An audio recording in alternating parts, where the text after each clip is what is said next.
Please welcome to the stage, Mr. Dan Bain.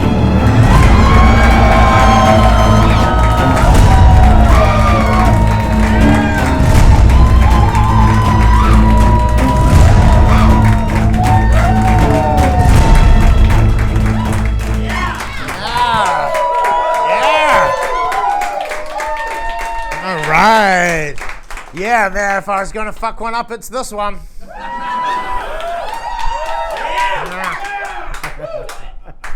I see what you're here for. Good evening, everybody. My name is Dan Bain. I am New Zealand's second most successful entertainer with the surname Bain. No relation. Although, as a small child, my grandma did give me an ugly jersey, so. Welcome along to Variations on the Same Joke. This is kind of an experiment. It's kind of an experiment in comedy where I try and do the same kind of joke over and over again with variations. It's all in the title. You'll get it. You'll get it. But before I begin the experiment, I do need to kind of just take a moment to make sure that you like me. So yeah, I know. Like shocking, but there are people in this world, not just on the internet, who don't find this at all funny. Yeah, I know. 17 likes. Fucking.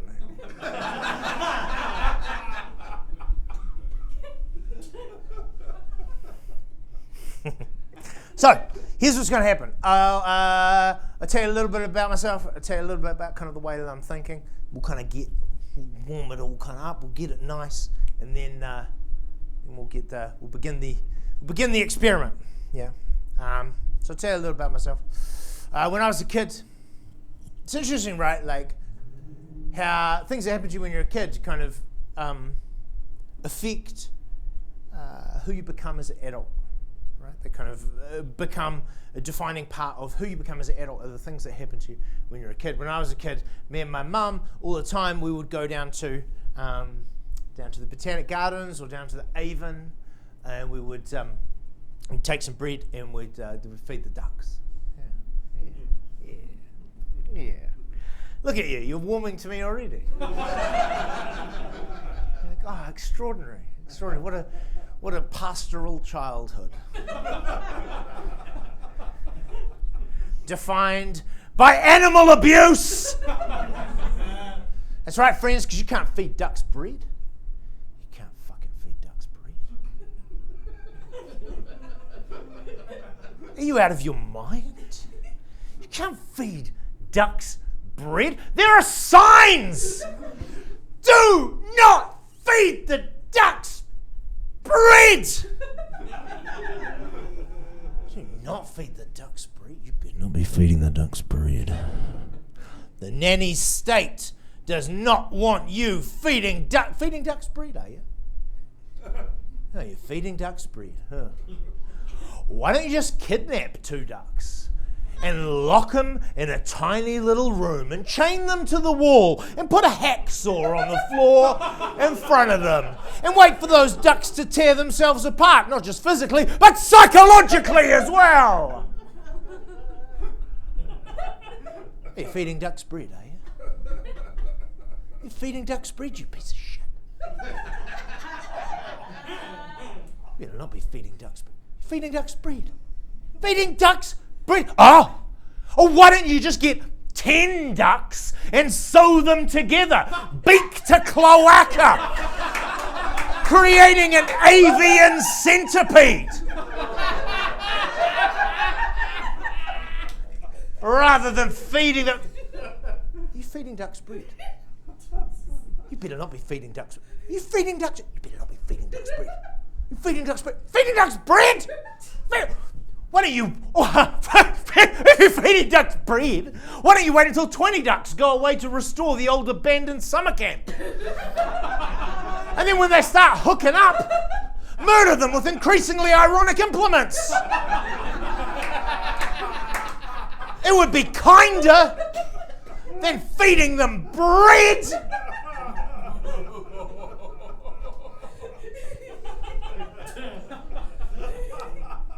Now I'm being silly, friends. I'm being a little bit silly. Doing a little joke for the comedy show. Thought it was about time to put one in. I'm exaggerating for the comedic effect. I understand why you're not meant to feed ducks bread. I get it. I totally get it. You're not meant to feed them bread because it makes them feel like real full. It makes them feel full, but it's not actually giving them the nutrition that they need. So that's bad for ducks because they think they're full and they stop eating, but they actually need to keep eating. Also, if you put crumbs into like an enclosed environment, crumbs get under a duck's wing. That's bad. They get an infection under their feathers. That's terrible. It's really bad for a duck. Here's the problem. Ducks fucking love bread. They love it! They can't get enough of it! And ducks have no self-control. You can't put a piece of bread in front of a duck and be like, hey, if you don't eat that in 15 minutes, I'll give you 2 pieces of bread.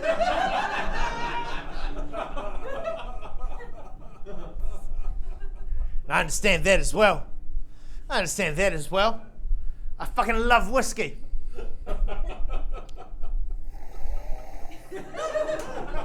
I love it. I love every part of it. Oh, I love it so much. And I understand the amount of it I drink is bad for me. I understand that, but who am I? Who am I to stand here in front of you tonight and say that I'm better than a duck?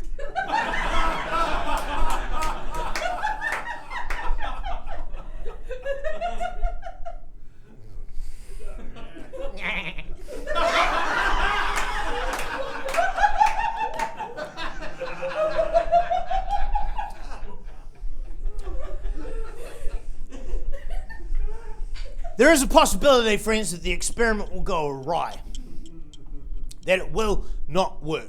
And if that is the case, if that does happen, if it seems like it's going kind of off the rails, don't worry, because I have prepared a box of tricks.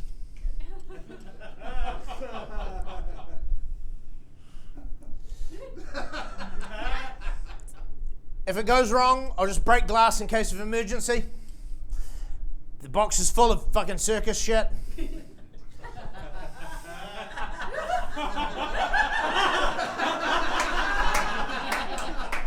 I'll be doing this. You'll be clapping like fucking idiots. And I'll be out the door with my $100.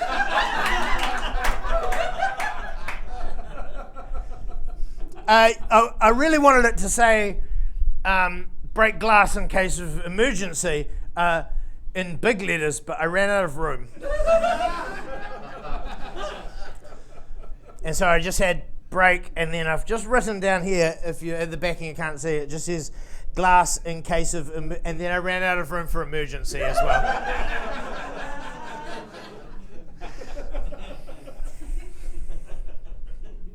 But if at any time it seems like we're going awry, we'll just get onto that. We live in curious times, friends. Ho, ho, ho, we live in curious times. It's 2025 and gender is cancelled. Oh, yeah. And gender's been cancelled. Fucking amazing. So great. So great if you're the kind of person that's excited by the idea of gender being cancelled. And if you are not, oh boy, are you fucking mad. 2025, gender is cancelled. It's pretty interesting. I don't know. We live in a time, friends. We live in a time, and these seem like kind of terrible times because we have the internet, which makes everything worse. But these are problems. These are kind of these issues, these problems. They predate the internet and America and Lisnack. You know, the three definers of time, aka harbingers of the apocalypse. That's them right there. Seems like it predates these, but it's not. It's just an age-old problem. It seems like we're losing nuance and everything, though, doesn't it? It seems like there's no nuance anymore in time. We can't have any kind of argument. It's always got to be binary. It's got to be like, it's got to be, you know, you're either yes or you no. It's male, it's female, it's Mac, it's PC, it's Marvel, it's DC. There's never There's never any fucking room for any grey or any nuance. You find your tribe, you pick your tribe, you stick to your tribe, and the other tribe is the fucking enemy. That seems like kind of the argument that we all find ourselves in all the time. And when I hear these arguments, all I hear is, hey, do you love poo-poo? Do you love, good timing.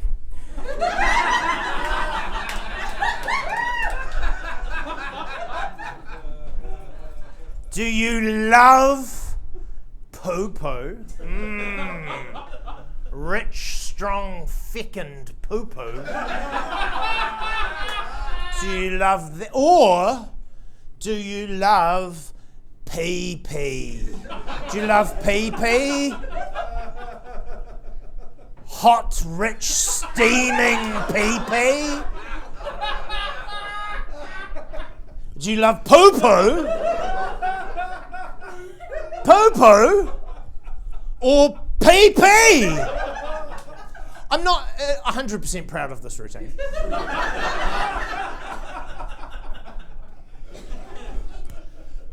Poo-poo! Pee-pee. That's why I hear people are having these conversations. Fucking insane. People are always like...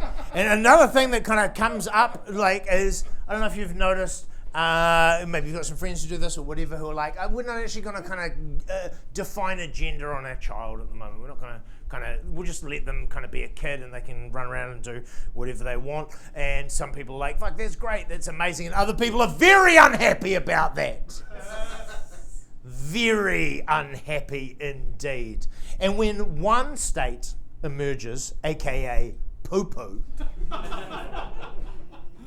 pee-pee state must emerge. You know it. Once the non-binary children emerge, its opposite must emerge. The gender reveal party.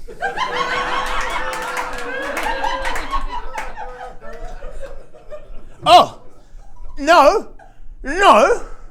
I'm going to define exactly what the baby is. It's going to be pink or blue. Pink or blue, pee or poo. And it always lives, and people get so fucking mad about this, and they're like, you're not binary. Won't someone think of the children? Here are what children care about. 1. Cake.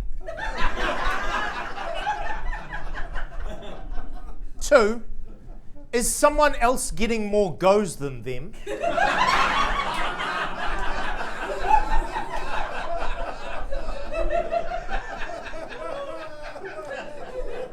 3. Stick insects. And some children don't even like stick insects. They don't give a fuck about either of these things. They don't care. People, they get very obsessed. Oh, there's got to be a binary. There's got to be this. There's got to be that. There's got to be one. There's got to be one. There's got to be the other. And I disagree with that fundamentally. And here's why. What does binary mean? It means 2 discrete and opposite states. 0 and 1. On and off. You can't put children into that. Why? Because children can't turn the fucking light off.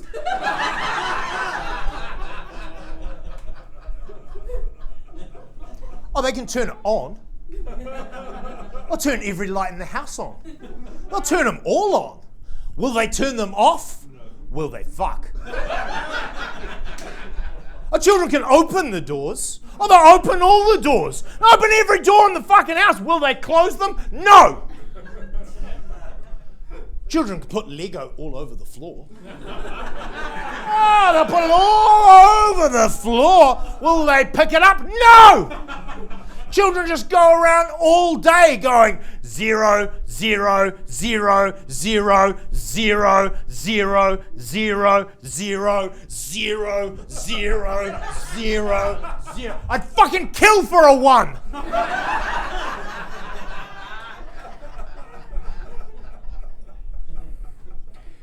I guess the point I'm trying to make, friends, the point I'm trying to make is that maybe we need to stop worrying about color coding our children for gender identification and working out what fucking genitals they have.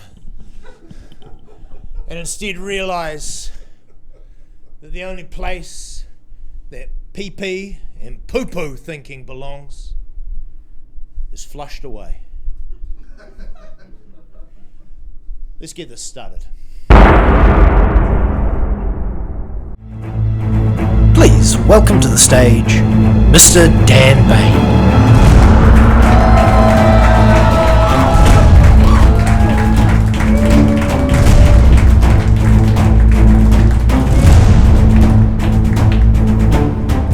Good evening. Thank you so much. Thank you very much. Welcome along to Variations on the Same Joke. My name is Dan Bain. As you can probably tell this evening, I dressed as my favourite food, drugs.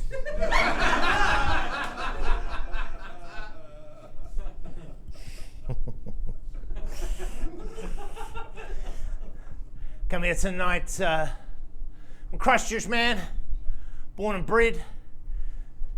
Come from Linwood, but you can probably work that out from the haircut.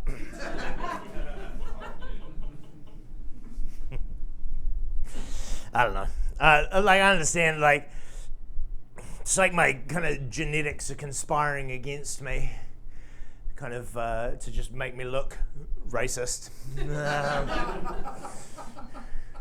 But they're also conspiring against it, like, yeah, let's make him look racist, but also let's make him look like real anxious, so he's really concerned that maybe he looks racist.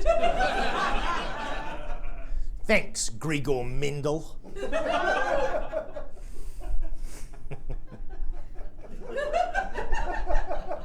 But really, you gotta realize kind of what you portray, or how you kind of present in real life. I try to kind of negotiate spaces in a kind of a respectful way. I try to listen more than talk. Try to kind of give kind of space rather than take it up. But fucking white people love to say that. Oh, we love it. Oh, we love it so much. Nom nom nom nom nom. Oh, we love it. We love it. We love to go to night class for Te Reo Māori. Oh, we love it. We love to go to Hagley Community College and take up a space in a night class. Oh, yeah. Oh, we love it so much. You would never catch me doing that. You would never catch me doing that. You know why? Because I think it's performative wokeness. It's performative. It's performative, and I won't stand for that. Only genuine moves from me. Look, friends, I'm so woke. And do you know the other thing is that, you know what we love? It's so embarrassing. It's so embarrassing. The kind of, just this kind of like, oh, no, I've got a, as you can see, this is my friend, and there, yes, I've got a, I know, yeah. You can see I have a BlackBerry.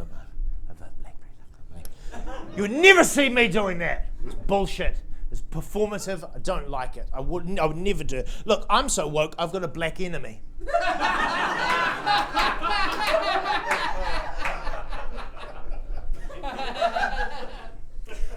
There's nothing racial about it. It's just two passive-aggressive assholes who can't stand each other. Living in the future that liberals want.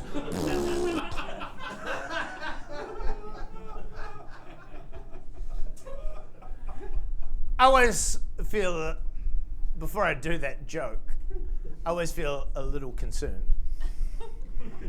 A little potentially uncomfortable. Because not everyone knows who Gregor Mendel is.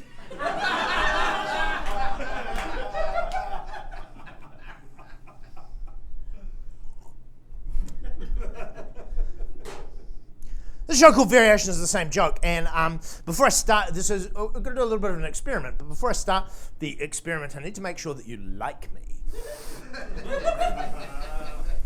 Because I don't know how to break this to you, but sometimes people, not just on the internet, not just at the returns desk of the Barrington fucking Public Library,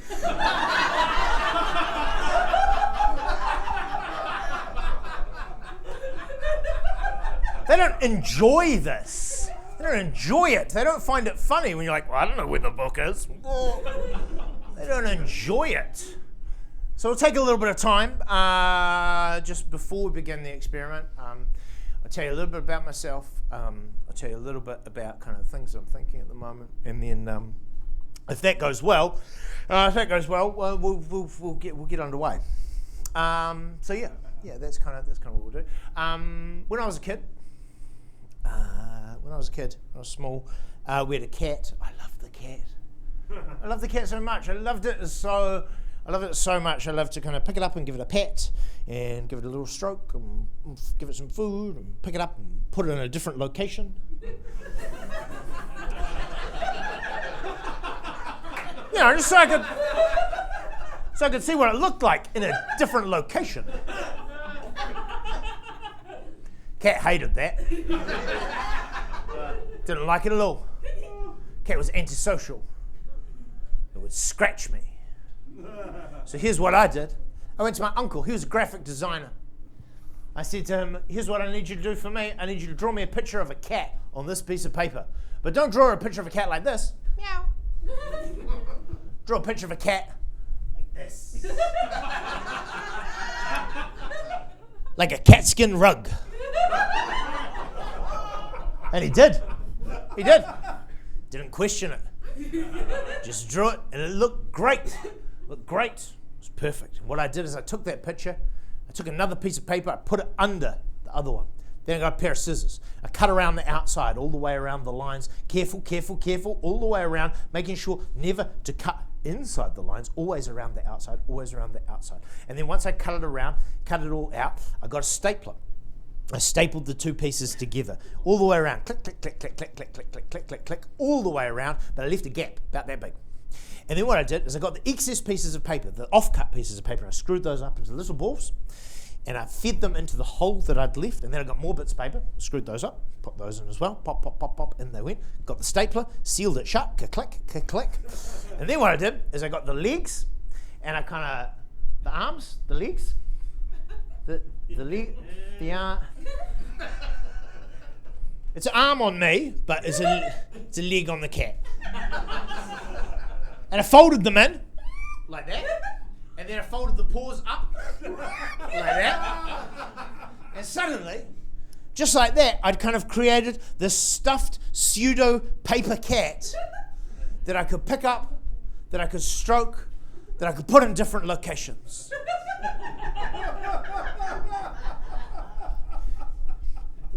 But the staples still scratched me.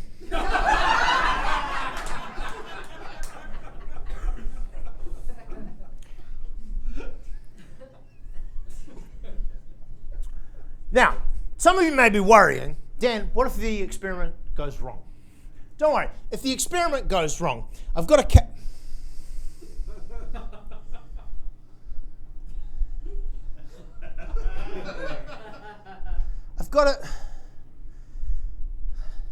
I've got a case, and in the case, there's just some circus tricks. So I'll get them out.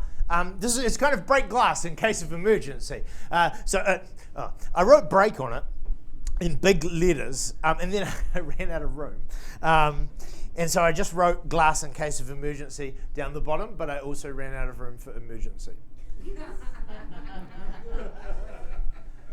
So anyway, if it seems like it's kind of going awry, I'll just jump in there, I'll get some stuff out, I'll be like,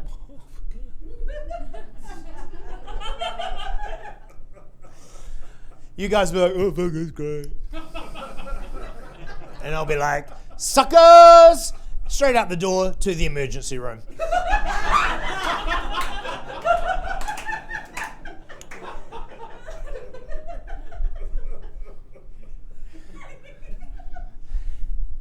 If you've just arrived and you're puzzled by that laughter, there's a callback to a show 2 hours ago. It's very clever.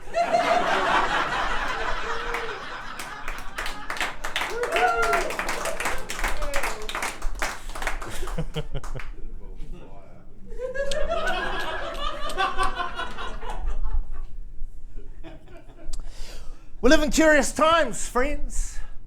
We live in curious times. I don't know about you, but it seems to me that you can choose to believe in fucking anything now. You can just believe in anything, and if you say that you believe in it, no one's allowed to challenge you on that. It seems to me to be kind of the situation. Now, and it seems terrible at the moment because we've got the internet and that makes everything worse. But this is an old problem. It's an old problem. It predates the internet and America and the snack.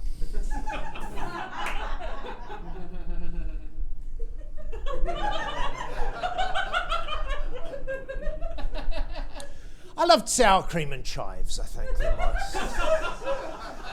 Can't get it anymore. Can't get it anymore. Times have changed. No snack for anyone.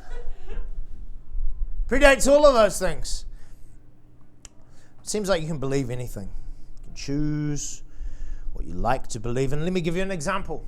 I don't know if you've heard about this person. A little bit niche. Is it Jesus Christ?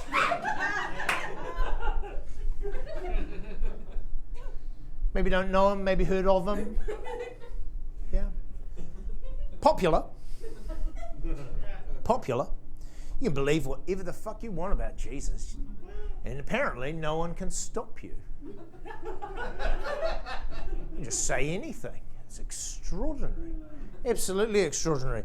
There's a, like you want to believe in kind of Aryan, blonde hair, blue eyes Jesus. Apparently you can do that. You can just do that. That's fine. You want to believe in kind of kind to poor people Jesus. You can believe in that. That's exciting. You want to believe in wizard Jesus who changes one thing into another. Oh, you believe in that one. That's great. You want to believe in hates gay people Jesus. You can believe in that one. I'm not saying they're all good. I'm just saying apparently you can kind of choose to believe in whatever you want. Now, obviously, some people try to maintain the copyright. Again, the Vatican is circling around Jesus like a malignant Walt Disney over Mickey Mouse. It's too late.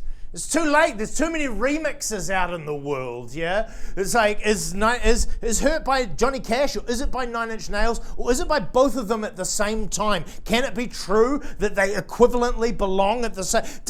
What I'm saying is remix has gone wild out there, friends. Fan fiction is running the day, and there's nothing we can do about it.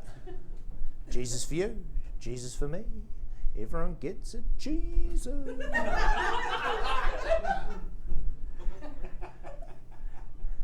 Just added that.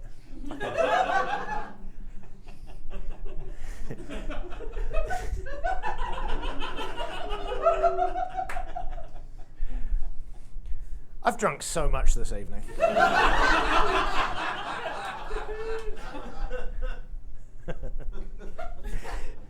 That's only powering me. You believe what? Even I, like, there's even one for me. There's even a Jesus for me. My Jesus, of course, is anti-capitalist, right, Daddy Jesus? Yeah. You may be thinking, damn, that sounds preposterous. Like the other ones don't. How did I come up with this idea? Friends, in the post-truth bakery, it only takes a crumb of truth yeast to make an entire loaf of nonsense bread. Allow me to misquote some of my favorite bits from the Bible. You know, like Christians do.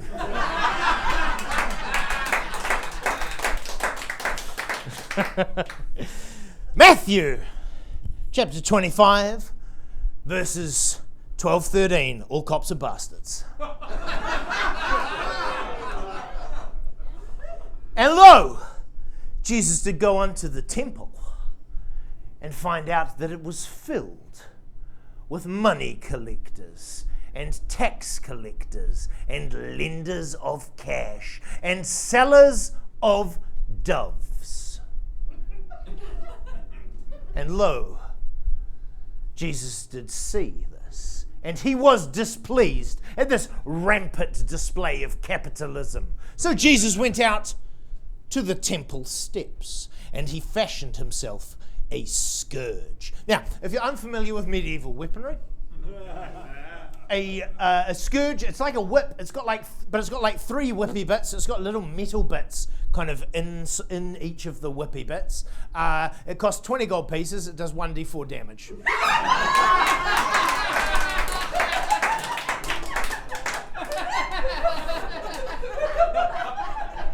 You fucking nerds. Yeah. I mean, it's a finesse weapon, so you're using a dexterity modifier.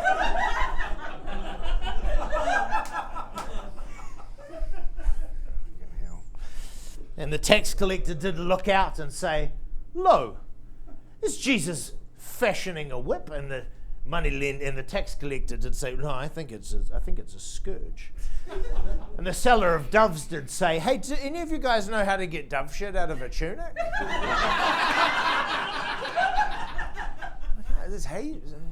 And then it was on, and Jesus came in, and he threw aside the tables and overturned them, and said, "Lo, you have made my Father's house a den of thieves." And he did whip with his whip and scourge with his scourge. And he said, "That's for you, tax collectors. That's for you, money lenders. And as for you, seller of doves, what the fuck is your business model? Who needs a dove, let alone multiple doves? What are you hoping for? Understocked itinerant magicians to turn up?"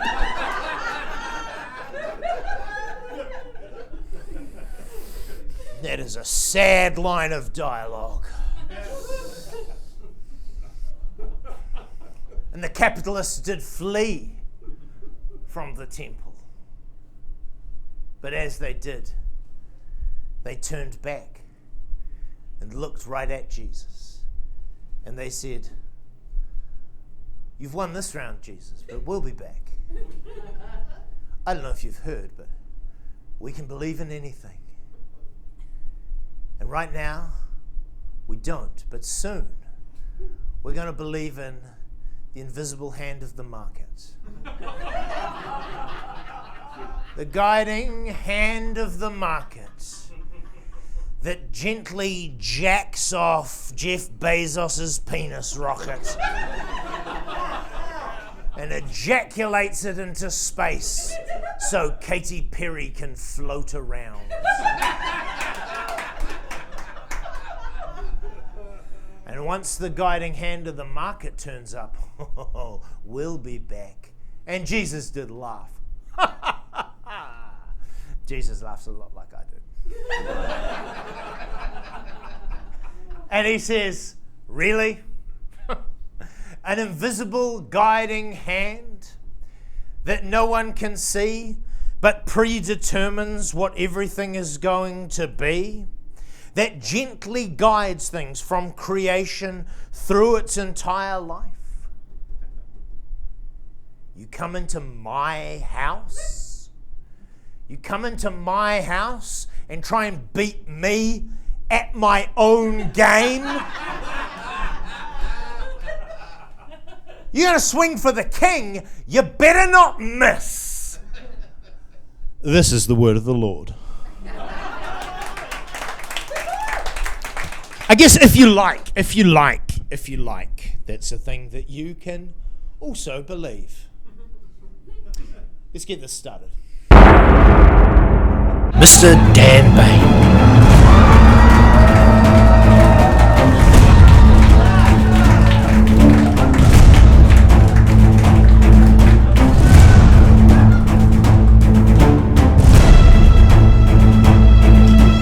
Yes!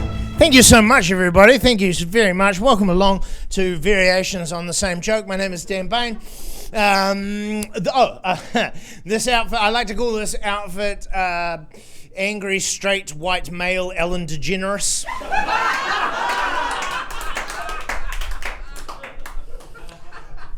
Weirdly, still kinder than actual Ellen DeGeneres. Yeah, that's right. If you look under your seat now, everybody, you'll find a toxic work environment. So you get a toxic work environment. You get a toxic. We all get a toxic work environment.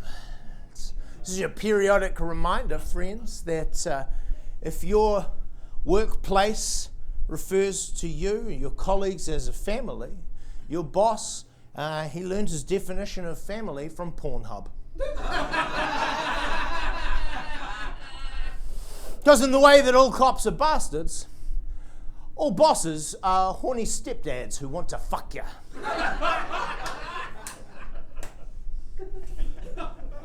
Another reminder for those of you who find that in your workplace you're referred to as, in a hijacking of the language of tangata whenua, are told that, oh, you're a whānau.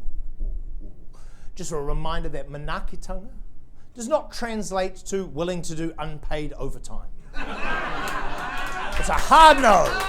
It is a hard no. I learned that at Hagley Community College.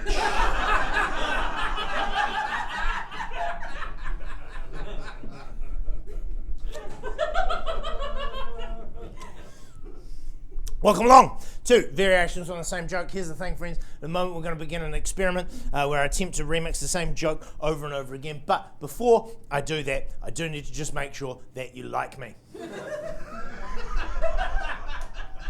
Because here's the thing. There are actual people, not just on the internet, not just in the Court Theatre Leadership Team circa 2020.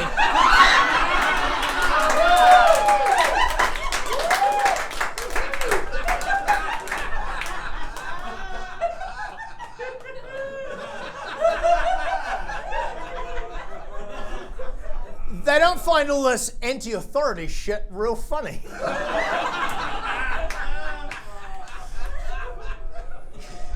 That is an incredibly niche joke that played incredibly well.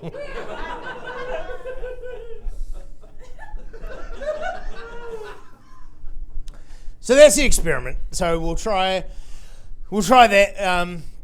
So I'll tell you a little bit about myself. A little bit about kind of how I'm thinking about things at the time, and if that goes well, we'll get underway, do the experiment.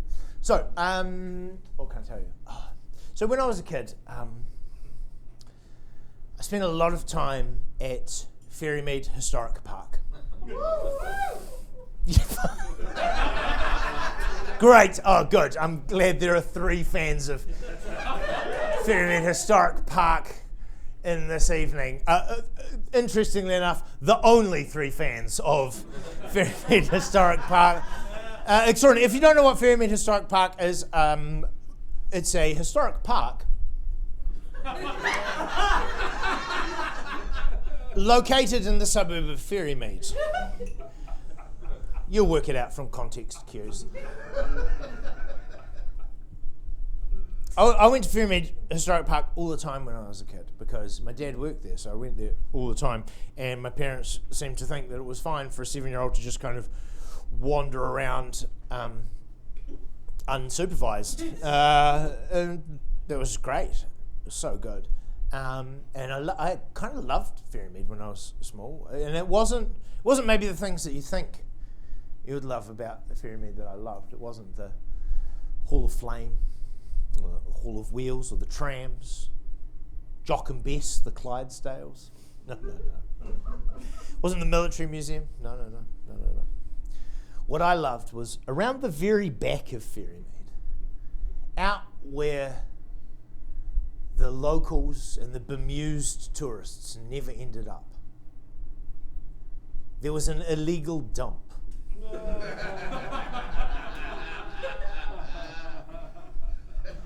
Less landfill, more land pile.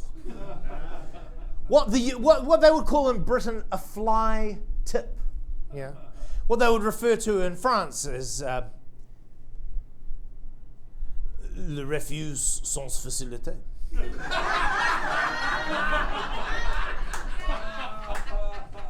I'm level 21. So that's a joke from another show. About 2 hours. It's very funny. Very clever, very funny, very clever, very funny. And I don't know about you, but like, there's something really so the things that happen to you when you're a child, right?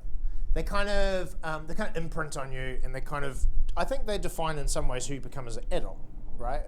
So, and what I loved about the dump at Ferrymead was kind of this sensation of you could find treasure. Like it seemed like the kind of place where you would find treasure. And even now as an adult, I find that I still kind of love going to the actual dump. I love going to the actual dump. There's something kind of magical about it, where there are signs everywhere saying "Do not touch any of the rubbish." Like there's something like just about how like you can't. The dump for me is like Temptation Island. In that it's a world of temptation, and it's covered in non-biodegradable plastic, like an island. It was a sad joke, that one. It was a sad one. But I love the dump. And the reason I think I love the dump is because I managed to find a treasure when I was in the Ferrymead dump. And I think that's really kind of become part of who I am. I still love to go to the dump. I love to go to the op shop. I love to go to a garage sale. I love in the hope that I'll find... Okay, look. Do you understand this kind of concept of imprint? So what it is like, it's like if there was, let's just imagine for a second, there's like a nest, and in the nest there is a duck, and the duck is like, I would like some whiskey.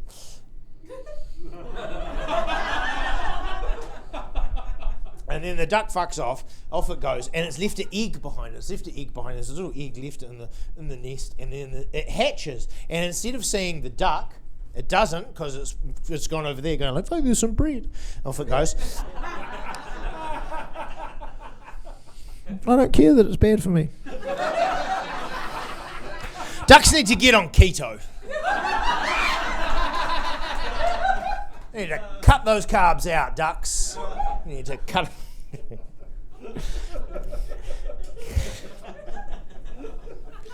Fucking lock in, Dan. Lock in.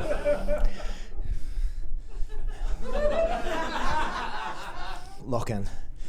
And then it hatches, and then instead of seeing the duck, it sees me, and it's like, oh, I guess that's what I should do with my life. I'm that, and then the duck becomes a stand-up comedian, and it's fucking making $17 an hour. It's going, okay, sorry, that's inaccessible. I'm sorry. Sometimes my jokes are inaccessible. I'm sorry. I'm sorry, I'll give you a better example. I'll do a better example. So imagine you're a kid, right? You're a kid and you're a kid and you go to your friend's house. You go to your friend's house for a sleepover for the very first time. And you're anxious about it. You're a little bit anxious, but you're also very excited. You go there for a sleepover and you go to bed, and in the night you wet the bed. And then as an adult, right, now you can no longer get an erection.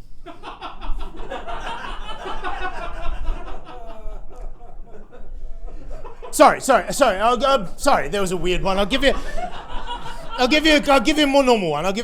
So, as a kid, your parents, they go out to an event. Maybe they're going out to a concert. I'm not too sure, but they go out and you get a babysitter, and the babysitter is fine. But then, like 20 minutes into the babysitting, they're like, "Where the fuck is the kid? Where have they gone?" And they search through the house, and then they open your mum and dad's cupboard, and then you're in there, just naked, just sitting in there, kind of naked, looking at them. And then, as an adult, right, you can no longer get an erection.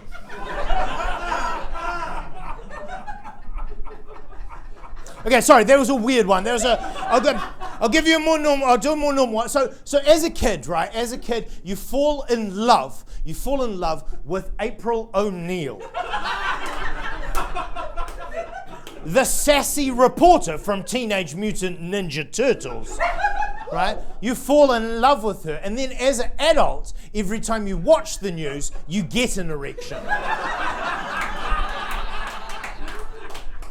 You know, it's like that saying your grandparents are always going on about. You know how your grandparents are always talking about it? It's so funny. You know how your grandparents are always doing that quote about getting an erection?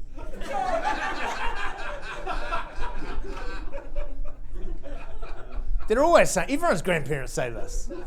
They're always like, get an erection at the wrong time, now you can't get one at the right time. They're always...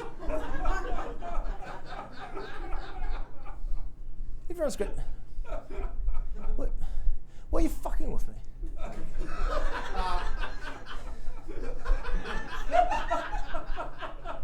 Everyone's grandparents says this. They remember it from the war.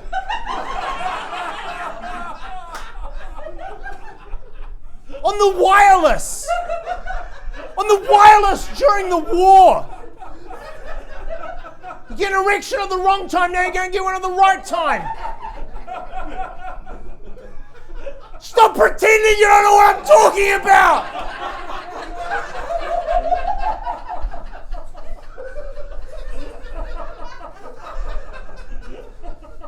You'll remember it if you hear the ad.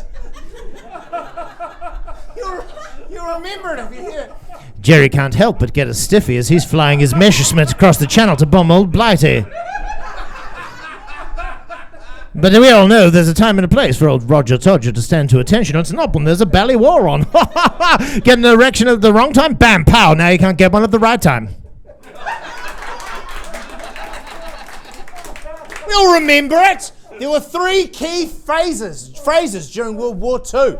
Keep calm and carry on. Loose lips sink ships. Get an erection at the wrong time. Now you can't get one at the right time.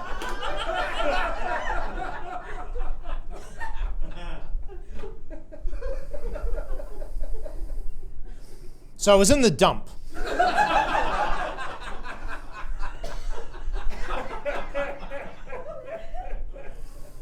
I saw a treasure.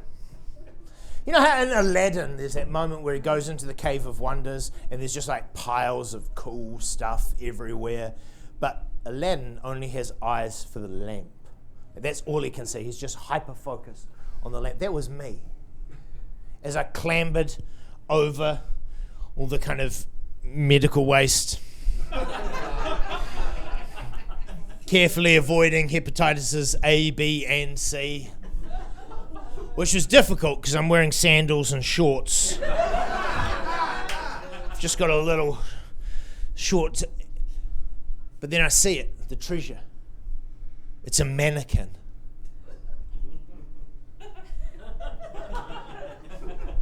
A lady mannequin.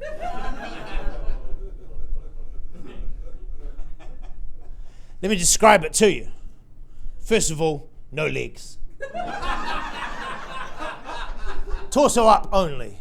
Head, fashion angle. Hair, painted on, 1920s flapper style. Oh yeah. Arms, one missing, one attached. And we all know the sexiest kind of arm is an arm that's attached. And boobs. Oh yeah. There are boobs.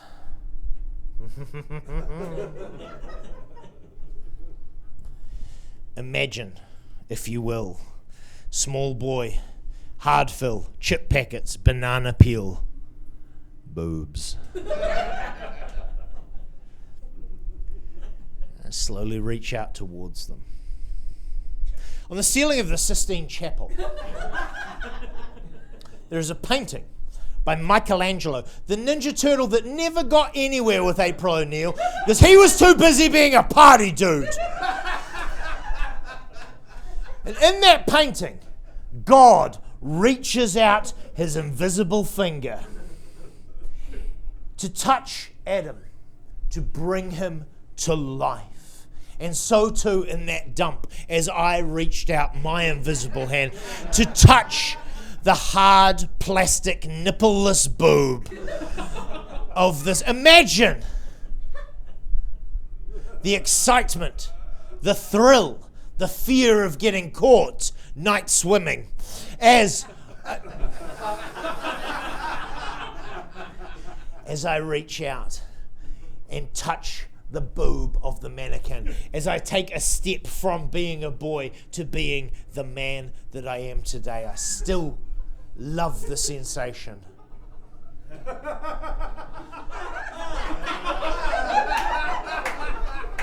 of finding treasure. I love it. Go to the dump, go to a garage sale, go to the op shop. And if you look in my browser history, you'll find out I also still love hard plastic boobs. Hey, if this doesn't go well, I've got this case. It's full of circus tricks, and so I'll just break glass in case of emergency. As you see, it says break, but then I wanted to do it in big letters, but then I ran out of room, and then it says glass in case of emergency, and then I ran out of room for emergency as well. And I'll just, if it doesn't go well, I'll just go over there and we'll get some tricks out, and I'll just... I won't do that one. Fuck it, I've had too much to drink. Just do that one. You'll be happy. We'll all fucking go home. We live in curious times. Which one is this one? We live in curious times, friends.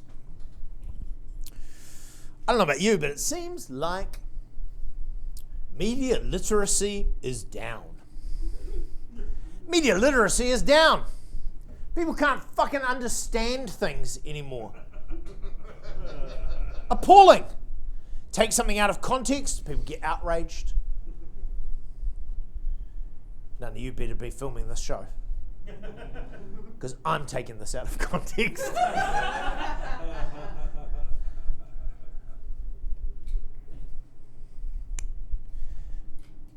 I think it starts right at the beginning. It starts right at the beginning. We put such an importance on teaching reading. We put such an importance on it that we'll try and teach it to babies. And babies are good at almost nothing. They can do barely anything, babies. And that's not a cruel thing, that's reality. They fucking prop the door open. It's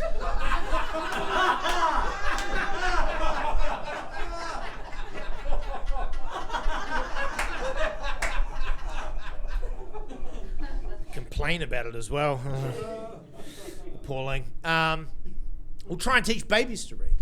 That's how important and fundamental we see reading as being a skill.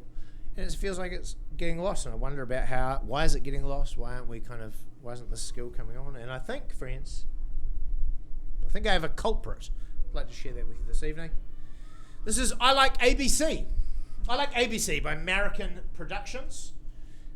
This book is, as you can see by the quote on the back, this book is trusted by parents and loved by children. So that's an outrageous claim. Try and find something that meets both those criteria. Trusted by parents, loved by children. Trusted by the education system. Trusted by parents, yes. Loved by children, fuck no. Food you find on the ground, trusted by parents, no. Loved by children, yes. Babysitters that lock you in the cupboard, trusted by parents, yes. Loved by children, no. I'm sure it's just marketing. It's just marketing. I'm sure it's going to work. You probably know. You've seen this kind of book before, yeah? Little thick pages. We could probably even guess as we go through, like, the content of it. There's going to be the ABC. That's a given. And there's probably going to be a picture next to each letter of the ABC of, I don't know, like an indicative kind of thing for the letter. You probably, I would imagine, even know what the first one is. Let's do it all together. We'll do it all together. Let's say it all together, because of course always A is for apple. Wrong! Alligator! That's right! Baby's first words. Mama, dada, alligator. Because what does baby need most of all? When it's riding its fan boat through the bayou with an eye patch on, it needs to know the difference between a crocodile and an alligator. Now, friends, I'm willing to give a concession that many times, sometimes a first step can be a misstep. Sometimes you do the first thing, you trip, you fuck up, that's all right. You can recover.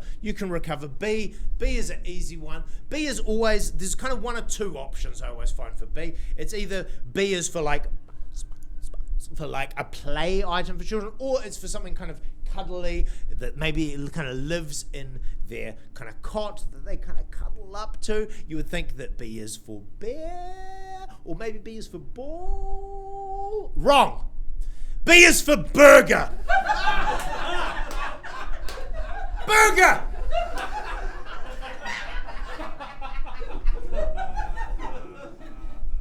Media literacy and an obesity epidemic.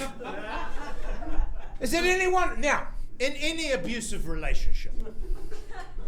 After the transgression, the aggressor will attempt to kind of recover.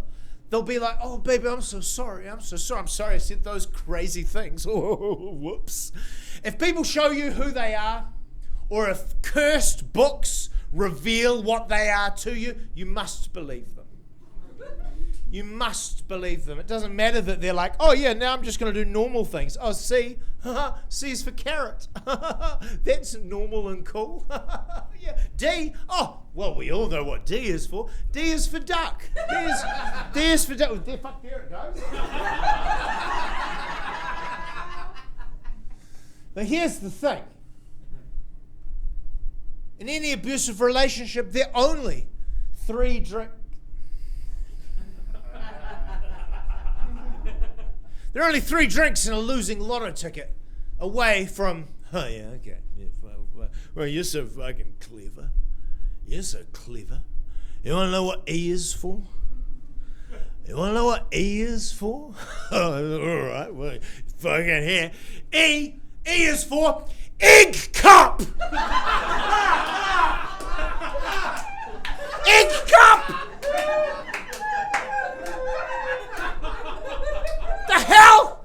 There are only 2 acceptable answers what E is for. E is for elephant, because you get to make a fun noise, or E is for egg. By itself, there's a picture of a fucking egg.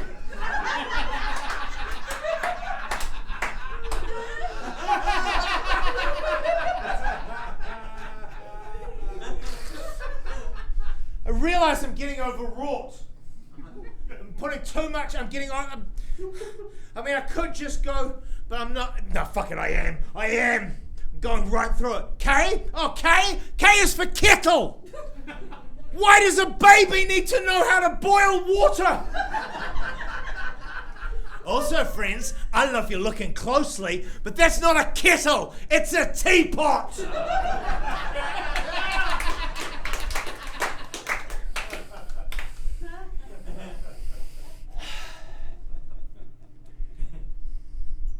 Maybe there's kind of some, I don't know, kind of normality that we can build ourselves to, though, because, right, this guy on the front, maybe we've just been building to this all the time, to let's just do it, let's just T is for turtle.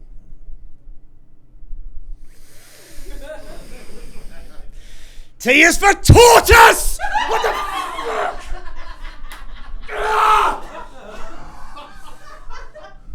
Every time reality says zig, this book says, nah, zag. Come along. I don't know what it means, friends. I don't know what it means that things like this exist. I don't know what it means for our media literacy. I don't know if is it even from like this world? When I was a kid, the bears in the book And in the TV show, they were called the Berenstain Bears. But I look back on it now, and they're clearly the Berenstain Bears. I don't know if you're familiar with the Mandela effect, friends. If you're not, you'll work it out through context cues. What it is there's a widespread belief through this world that Nelson Mandela died in prison after being arrested in apartheid South Africa. But Nelson Mandela didn't die in prison. He didn't die in prison. Nelson Mandela was released from prison, and then he solved racism with Matt Damon and The Power of Rugby.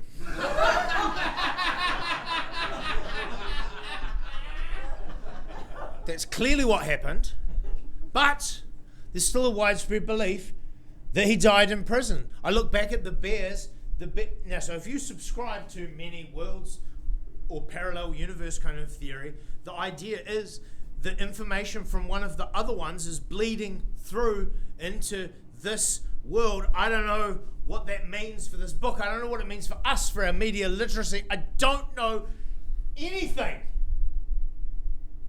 But I do know that in the world that this book comes from, they're the Berenstain Burgers. Let's get us started.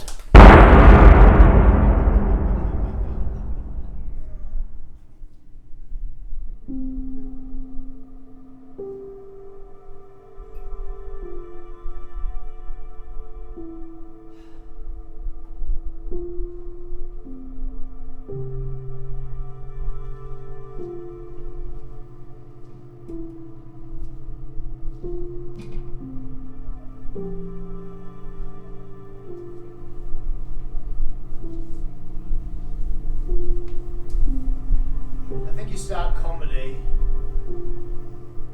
to try and say interesting, funny things.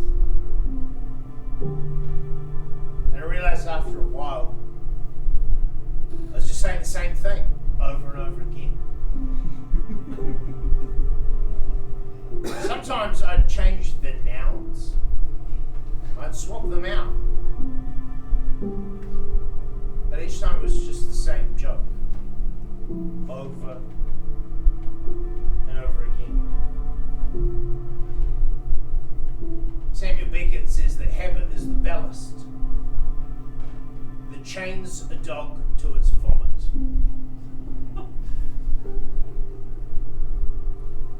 The repetitions that we doom ourselves to repeat time after time in our life have that same kind of feeling. We return once again to the same thing over and over again because it feels familiar and it comforts us, whether or not it's good for us. Sometimes you've got to find a way to get outside of those patterns, to get out of the rut, to break the routine. To break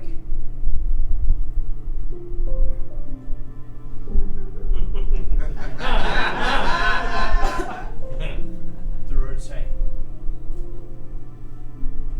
In case you haven't worked it out, you need to break the routine.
You wanna see me juggle these machetes? Make some fucking noise!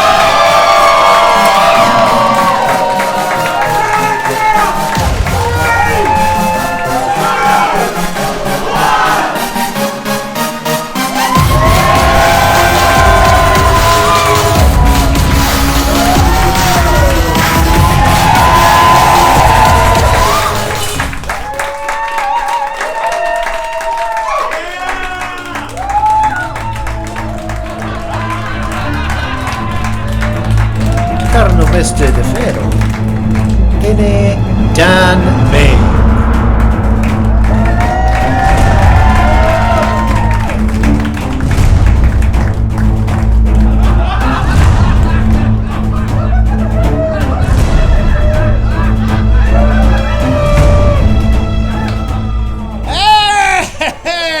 Can manifesto emine Dan Bain. Is the voordeel here? Oh,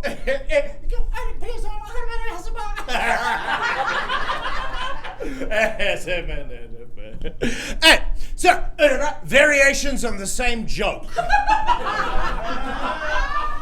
Aber wer ist der Vertreter? Also yeah, oh, that's it. And a Memphis. Oh, so, oh, the number tip is the pero. Oh, alabas a pero. Oh, get it. Hey, man.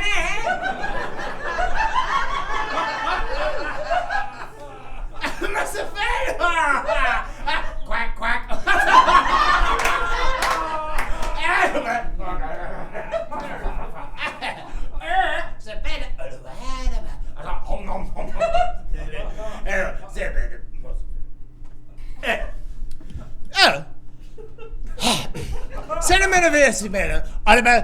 Break glass in case of emergency.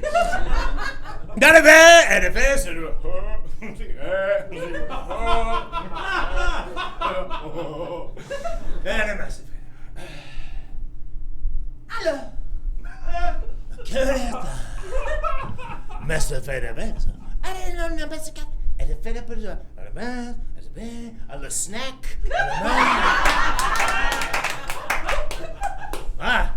A master fan. Oh, that's how fan of man. I know man of myself. Oh. Oh. As a mama? No. Efesto. Cara massa fede there. It's Adam. If Edo besta. Let's get this started.